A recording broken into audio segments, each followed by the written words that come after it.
You're listening to the Greeks Gridiron, live with Ethan Haristadoulou.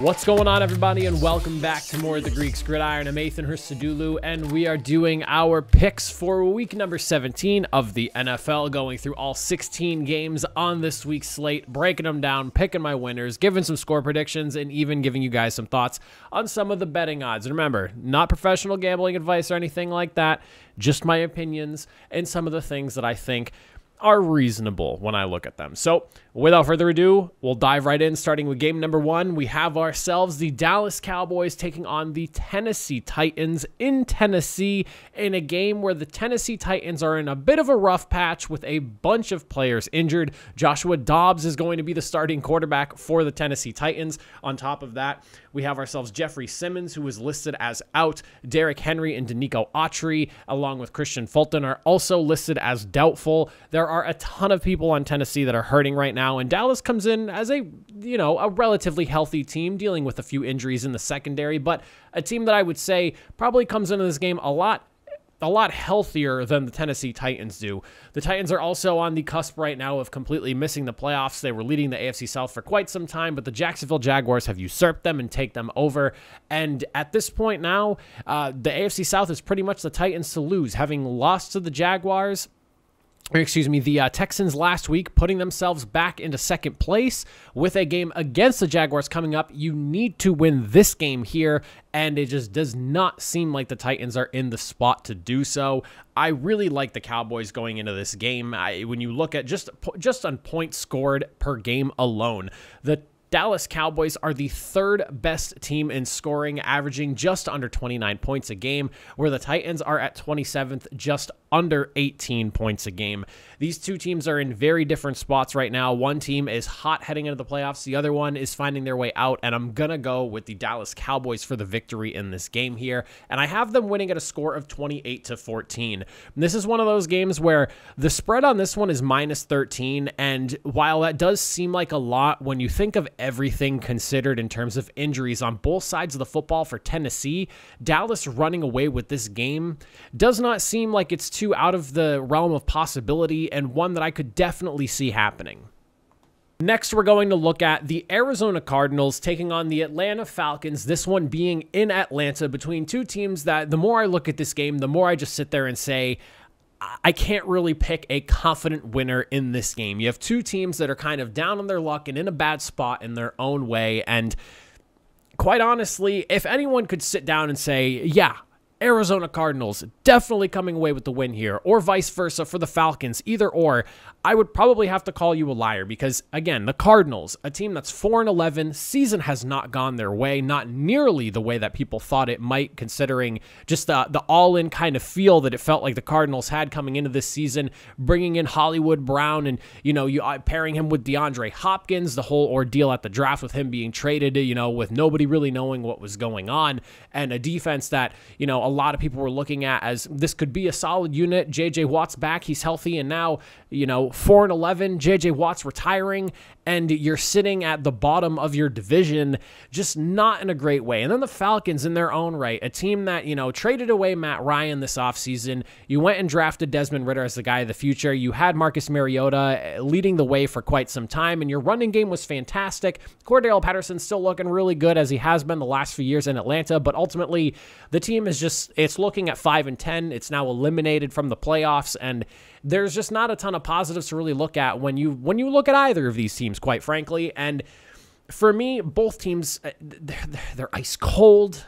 Falcons are on a 4-game losing streak. Cardinals are on a 5-game losing streak. Who do you pick in this game and honestly say you think is going to win, and say that with complete confidence? Probably no one. But I did ultimately settle. The more I looked at stuff, the more I feel like for everything that's been going wrong over there in both Arizona and Atlanta, I think a little less has gone wrong in Atlanta's way. So I'm going to go ahead and go with the Falcons for the victory here. I'm going to take them 24-20. I think this is being a home favorite definitely helps here in Atlanta. So, that gives you a slight little bit of edge, whether you believe in the home field advantage or not. I definitely think it is nice to have the crowd behind you. And at this point in the season, It feels like teams are kind of playing for a draft pick at this point, and right now the Cardinals are in a prime spot to get a solid pick, and for them to try to come out and win this game at this point does not really make sense, all things considered. And is it Trace McSorley who's going to be the QB1 for them this week? I don't really know what their quarterback situation is looking like right now.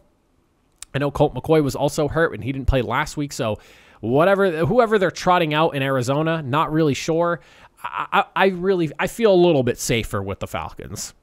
So give me the Falcons, if I didn't say that already, 24-20.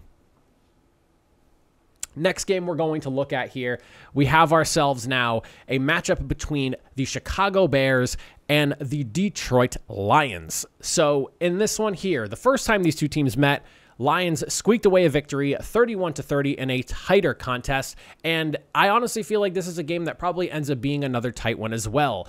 While the Detroit Lions have had a pretty strong run up until last week, they're not a great defense. They aren't. That's just kind of how it is. I know that they had a little bit of a good stretch. Again, I get it, but at the same time, not the greatest defense. And the last time these two teams met, they made the Chicago Bears look a lot better than I say they are.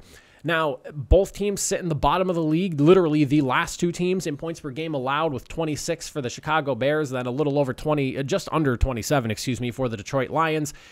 This is really just going to come down to who can take advantage of the other team's defensive deficiencies best. The Detroit Lions, they love throwing the football. They can run the ball as well, but they love throwing the football, and they're a pretty effective unit, the 8th best passing attack in the league. And then you have the Chicago Bears, who get it done the complete opposite way. They are a run-first team, a team that gets it done on the ground.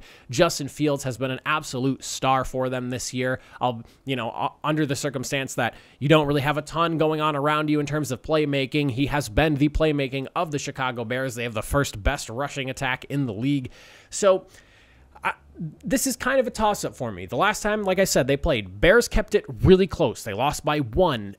Could you see a potential upset here? Yes, but the Bears don't really have a ton to play for other than playing for spoiler, whereas the Lions right now still hanging on to hopes for a playoff spot. The game being in Detroit as well makes me feel a little bit better about it, and the Bears are also 1-6 in away games, so I'm going to go inside with the Lions on this one here.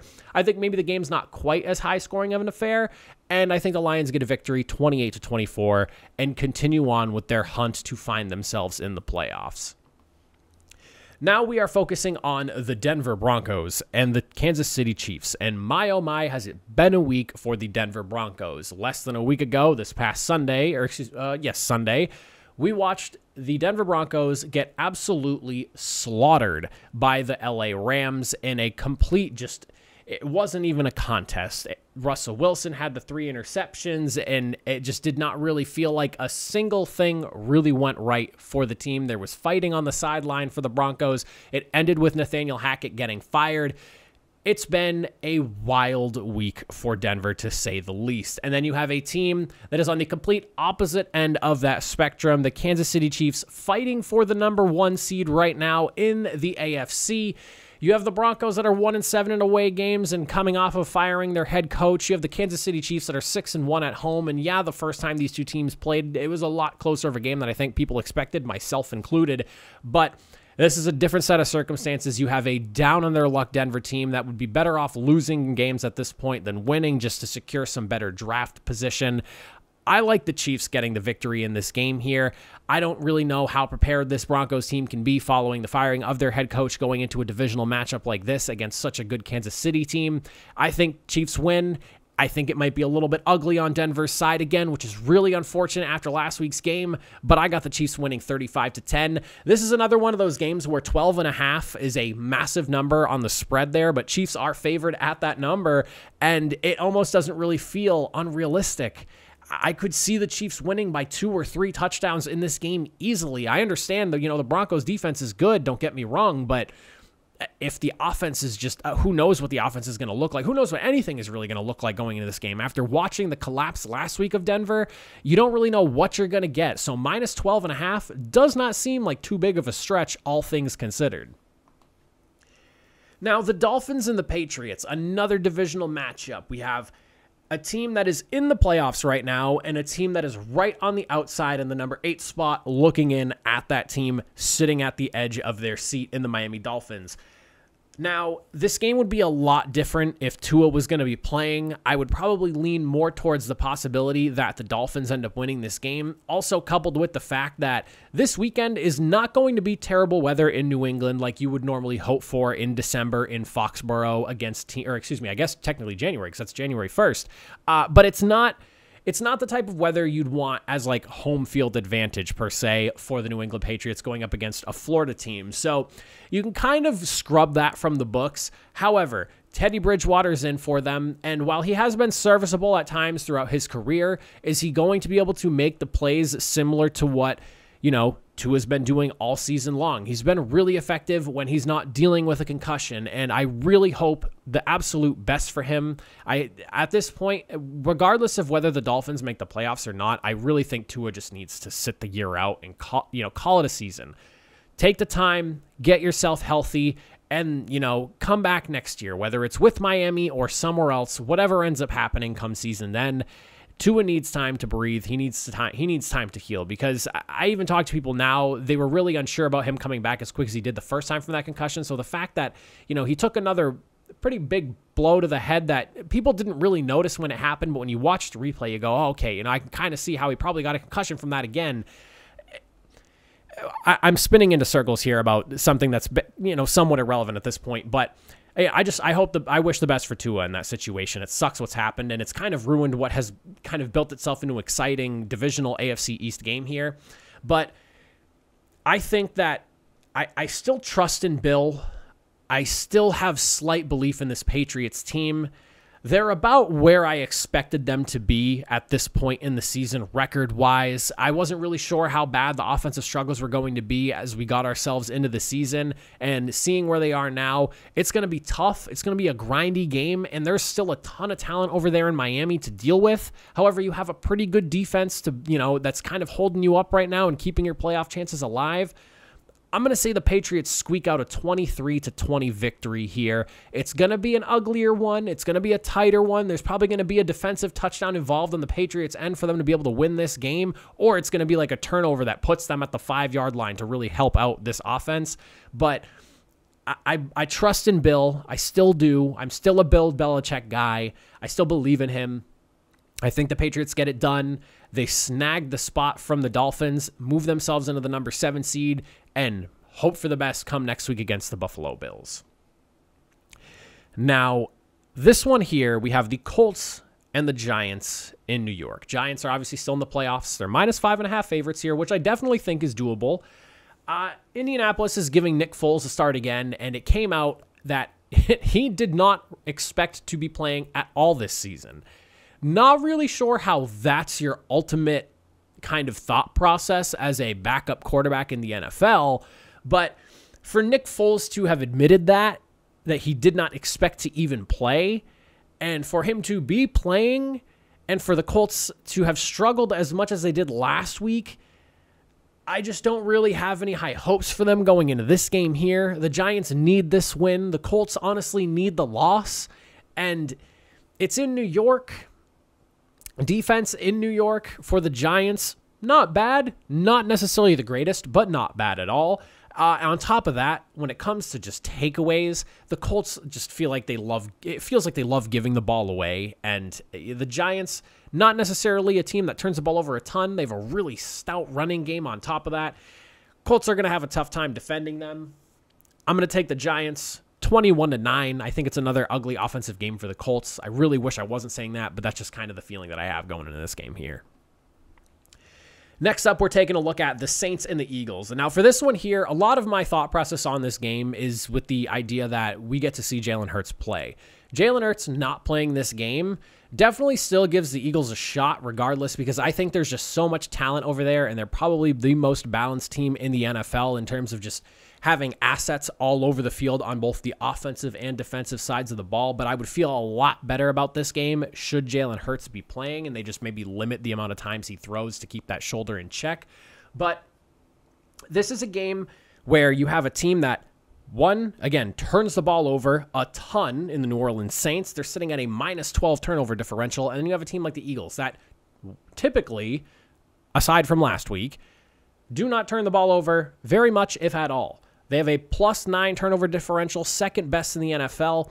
This is a team that plays it really safe. They can run the ball really well. They can pass the ball really well, with or without Jalen Hurts. Clearly, we saw it last week. Obviously, we saw some more turnovers, though, when Jalen Hurts wasn't the one playing the quarterback position. But a team that is just so talented, they can compete and put up 34 points in a game and, go down swinging, even if they are taking a loss.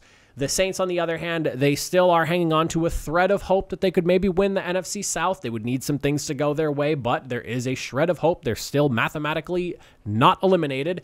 So it's just going to come down to this Saints defense that's been pretty solid throughout the year. I wouldn't say they were bad. I wouldn't say that they were fantastic, but a pretty solid unit altogether. Can they slow down this Eagles offense if Jalen Hurts is in, or can they force maybe some turnovers like we saw from the Eagles last week and take advantage of that? I don't really know, but the fact that this game is in Philadelphia, you got the crowd behind you, and Philadelphia is a place where, I know some people don't believe in home field advantage as much as others, but for me, playing in Philadelphia is a tough crowd to play in front of, and you've got the entire Philadelphia Eagles flock behind them.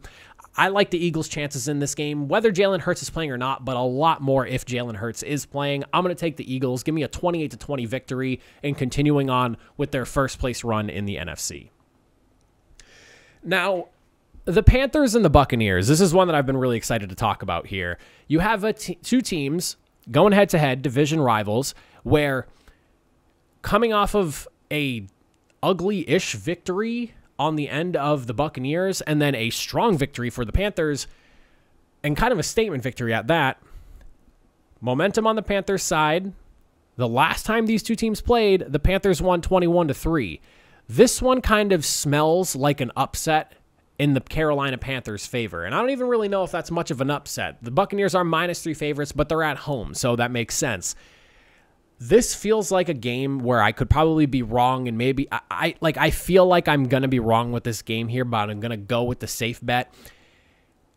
It's Tom Brady. It's the Buccaneers. I feel like a broken record saying that and being wrong, because I've been wrong a lot this year about the Buccaneers, but at this point in the season where it matters most, we've seen Brady come through here and there. No matter how bad he's played for 52, 53, 54 minutes in a game, he's been able to figure it out in the fourth quarter a handful of times. This is another one of those games where it feels like that.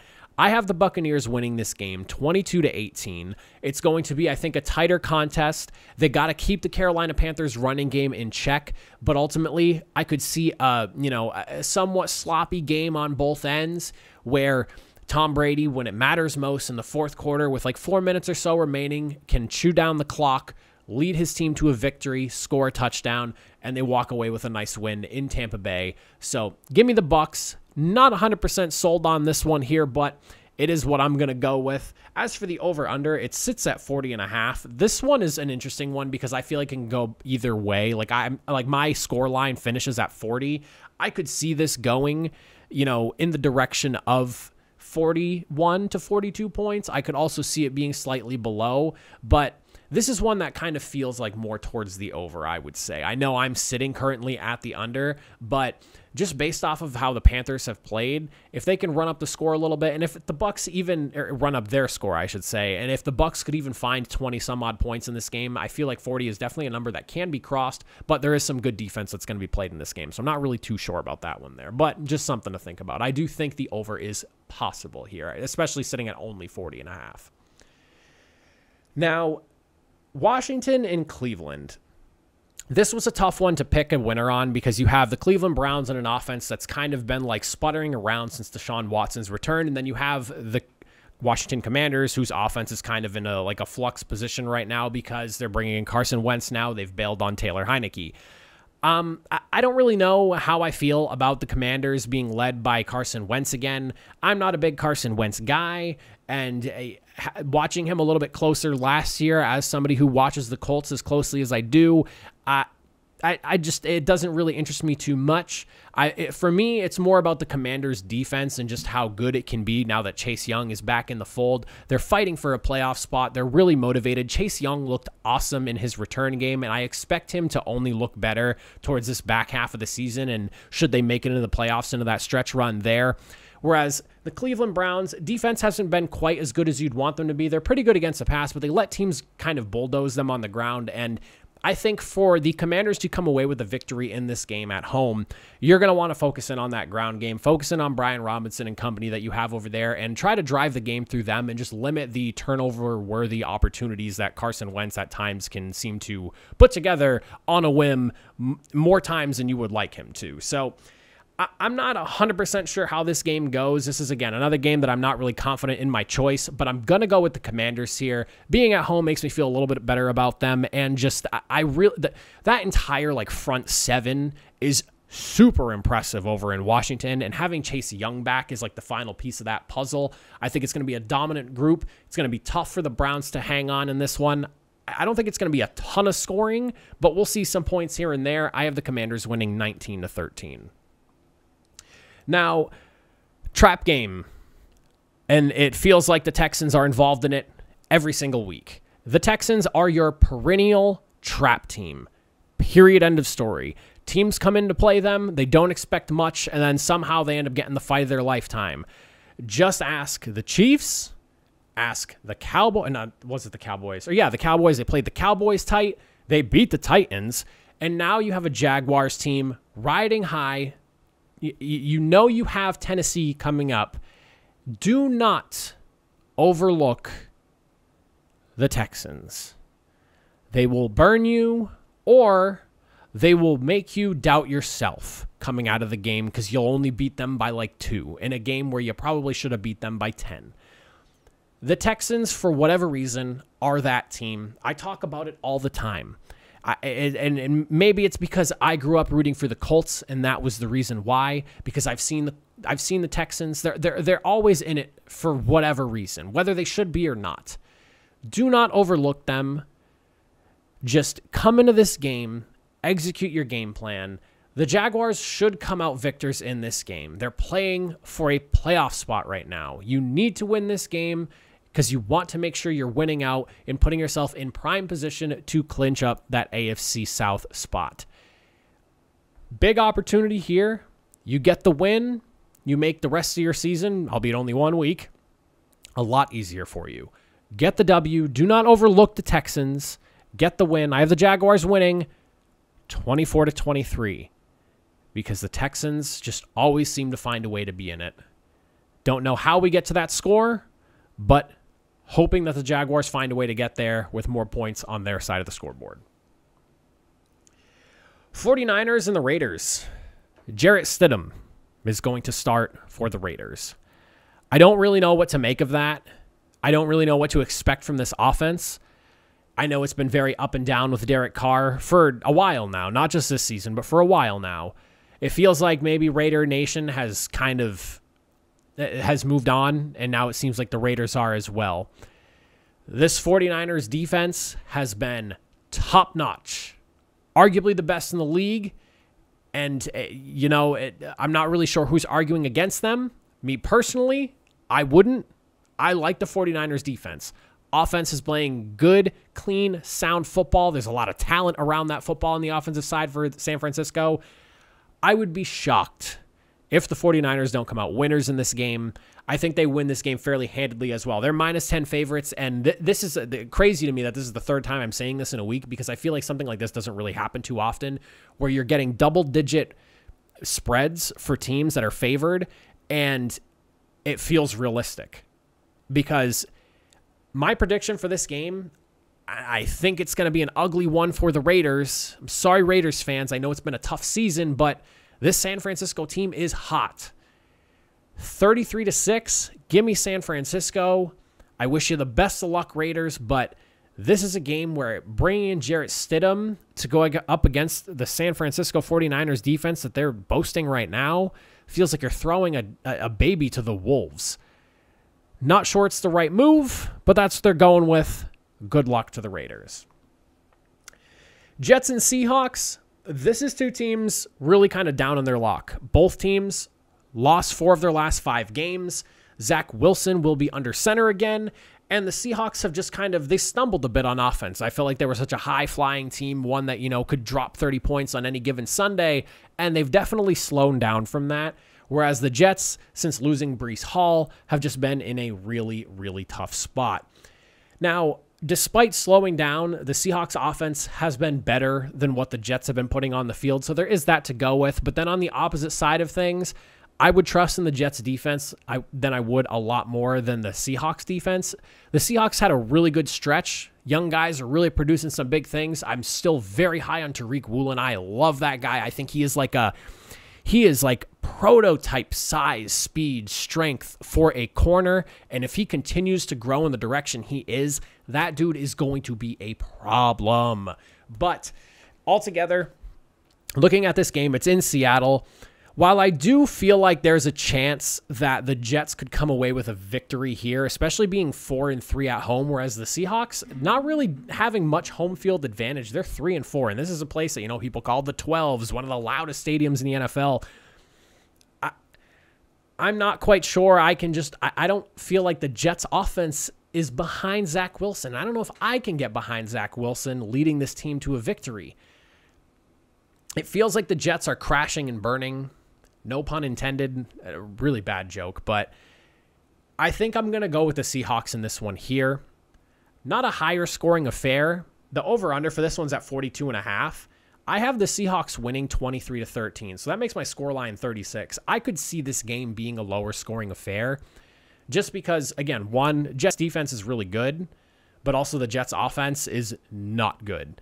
Seahawks defense has been, depending on when in the season, solid to pretty bad. So it could be a little bit closer to that 42.5, but I definitely think 42.5 for an under bet is pretty solid. The Vikings and the Packers. This is a game. Two NFC. I feel like I keep saying this is a game. Someone count that. Vikings and Packers. Two NFC North rivals. Played back in, week 1? Vikings obviously came away with a fairly solid victory there. The infamous first pass to Christian Watson that literally could have been a touchdown and ultimately ended up in a drop. The Packers have a lot of injuries coming into this game here, and that does concern me a bit, but it feels like this Packers team is built to bring it to this Vikings team.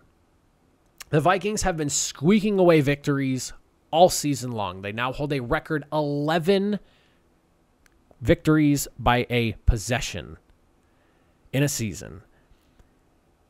The game with the Packers earlier in the year, minus a few mistakes here and there, could have been a lot closer than the score actually showed.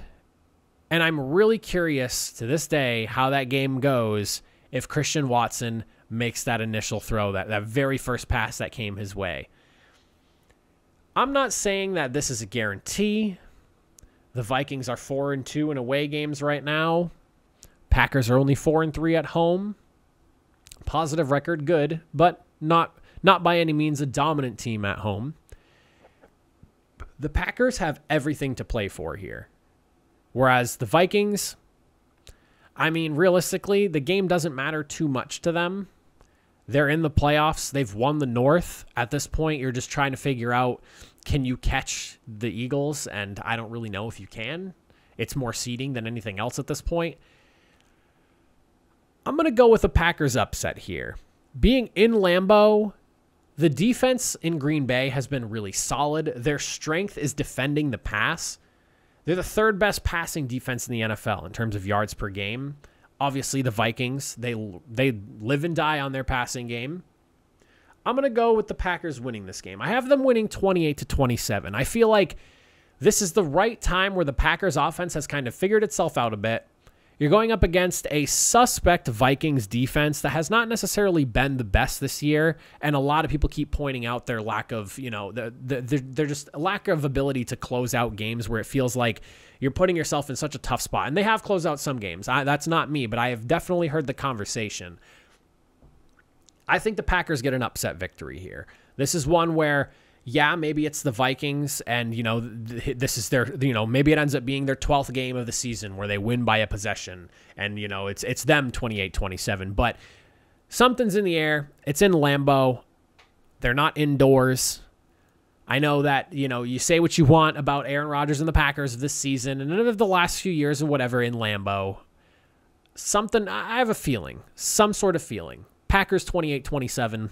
Excited to see this game play out because this is one that I will have an extra eye on, I would say. Now, the Battle of LA, we're looking at the Chargers and Rams. Chargers sitting at 9-6. Rams coming off of an absolute steamrolling of the Denver Broncos.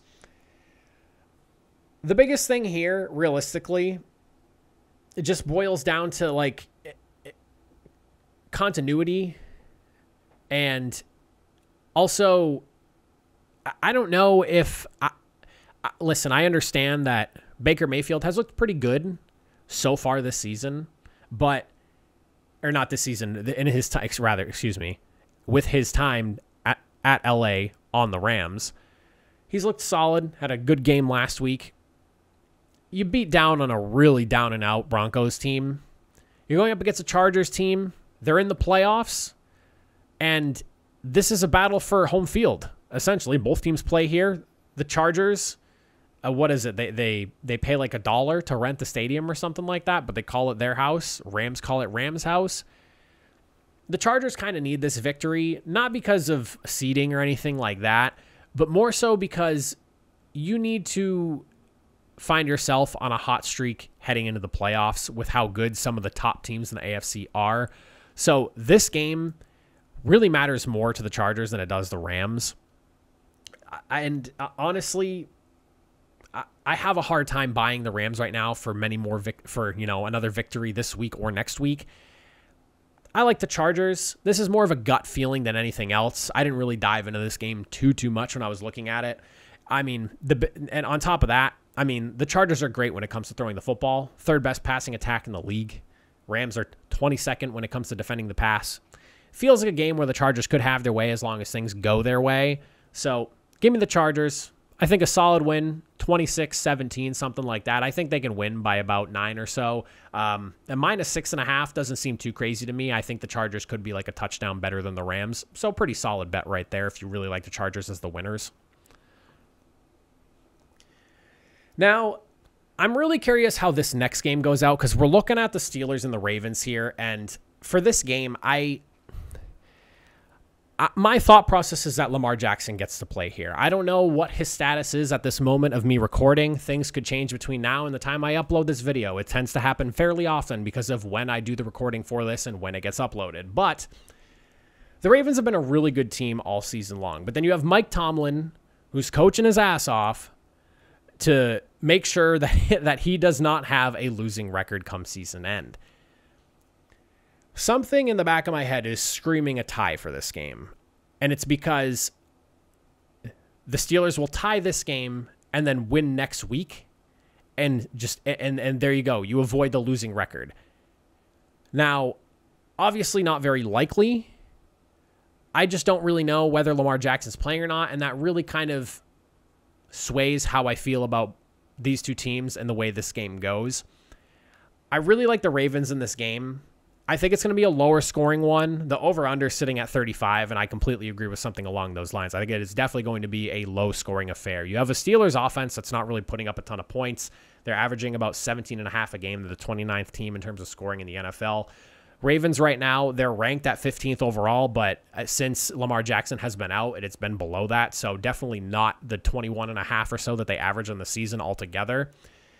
If Lamar Jackson's playing, I think that this is kind of a game in Baltimore, kind of a shoo-in for the Ravens. You definitely have to win this game too if you want to keep yourself feeling good going into the playoffs. So this is an important game for Baltimore, whereas the Steelers, they have playoff hopes that are still alive here. They could, in theory, sneak in if a lot of dominoes fell their way. But if Lamar Jackson's playing, I think that the Ravens can overwhelm the Steelers offense enough that if the game ends up being 20-10, give me the Ravens. A lot of uncertainty at the quarterback for Pittsburgh all year long. Ravens defense has been pretty good. If Lamar Jackson's in, I'm feeling the Ravens. If Lamar Jackson's not in, I still think the Ravens can get it done, but I probably lose this pick. I don't know, but like I said, Mike Tomlin has done a hell of a job this year. And for this Steelers team to even be 7-8 is ridiculous. It doesn't even feel like they're 7-8, but they are. Can't believe they are. Can't believe they are in this position. But at the same time, Mike Tomlin seems to know what he's doing over there in Pittsburgh. He's been around for a long time, and hats off to him for this Steelers team and the way that they've found themselves into this position to potentially get themselves to a better than 500 record. Pretty crazy if you ask me. But I do like the Ravens. Like I said, lower scoring game, 20-10. That's if Lamar Jackson's playing. If not, I could see this game ending 10-7 or something like that, and it'd be another ugly offensive game. But we'll see when this game comes together. I don't really know when Lamar Jackson will be announced as if he's playing or not. I'm hoping he's good enough and ready to go, but we'll see. And then our final game. The football gods have blessed us with a Monday Night Football game that is actually worth staying up and watching, and I'm so looking forward to it. I'll be honest with you guys, I typically don't stay up to watch Monday Night Football games. I go to bed, wake up in the morning, catch the condensed replay, run through it. That's how I watch those games. And I'm glad I've done that because I've gotten more sleep because of it, and I didn't hate myself for staying up for 3.5-ish hours of watching dumpster fire after dumpster fire. That was Monday Night Football for the majority of this year. So an NFL Plus, shameless little plug there, I guess, for the league. That was how I rewatched the games. Fun time. Great to watch. It's awesome. Like, I love football. Don't get me wrong. I love watching a full game, but getting to watch football in like 45 minutes or less is a blast because it's just go, go, go, go, go. Like the I want it now in me is so pleased watching a game just fly through in 40 some odd minutes. It's awesome. But we're looking at the Buffalo Bills and the Cincinnati Bengals, and I cannot be more excited for this game because this has a lot of AFC playoff implications on the line. I'm actually going to pull up the standings here because I want to make sure I'm on point about this when I talk about it. We're looking at the Bengals sitting at 11-4. They are 5-1 at home, going up against the Buffalo Bills that are 12-3, and they are 6-2 when playing their away games. A lot of AFC playoff implications are going to be spun around this one game specifically. So looking at the standings right now, we have the Bengals sitting at 11-4. They're the number 3 seed. Then the Chiefs are at 12-3, and the Bills are at 12-3. If by some chance the Chiefs drop another game this week or next week, and the Bengals can come away with a victory in this game, they can steal the number 1 seed, which would be massive. That gives you the bye week, and that means you have home field advantage throughout so long as you're winning. There is so much riding on this game. I'm sure Buffalo is well aware. I'm sure Cincinnati is well aware. Both of these teams are great in terms of scoring. They both have really good defenses. And this is star quarterback versus star quarterback, primetime television. If you can sit there and confidently say you know who's going to come out the victor in this game, I don't believe you. But the Bengals have been on somewhat of like a beater of the world's kind of tear, where I feel like people still don't quite believe in them, that people look at last year as kind of like a whole fluke, but the Bengals are red hot, and they have taken names this season, and they've already beat the Chiefs. You've beaten some of the other top teams in the NFL. You got to go in. This is in your house. Take down the Bills, wrangle them up, put them back in their pen, and then focus on Baltimore next week. I think Cincinnati has what it takes to win this game. This is going to be a fun one to watch. I think there's going to be a decent amount of scoring. There's going to be maybe a turnover or two from either side. I definitely expect one by both teams, just because of, how the solid play, the good units we have on defense on both sides of the ball. I think for my pick on this one here, I've been rolling this one around in my head pretty much all week. This has been, if there's a game that I've thought about a lot this week, it's been this one. I'm going to take, and I took them against the Chiefs, and that could be either one of these two teams. I did pick both of these teams to beat the Chiefs, and they both did. I'm going to take Cincinnati to win this game. I feel like you're coming off of less than stellar performance in the second half of that Patriots game, and there's going to be a little bit of a chip that you're going to you're going to have coming in this game if you're Cincinnati.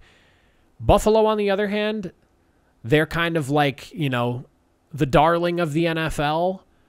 A lot of people love the Bills. They're the Super Bowl pick. The Bengals are underdogs at home. +1 underdogs. Give me the +1. I like Cincinnati. I think they get the upset victory at home.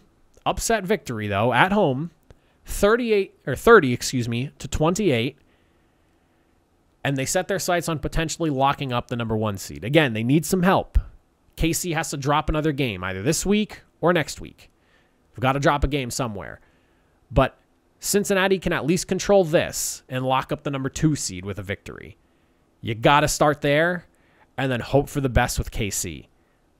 But those are my picks for the week. Love to hear what you guys think in the comment section down below. Are you as excited as I am for the NFL playoffs? I'm really looking forward to it. I hope you are as well. That is it for me. Catch you all in the next video. Again, I appreciate you all as always. Thanks for watching. Have a good one.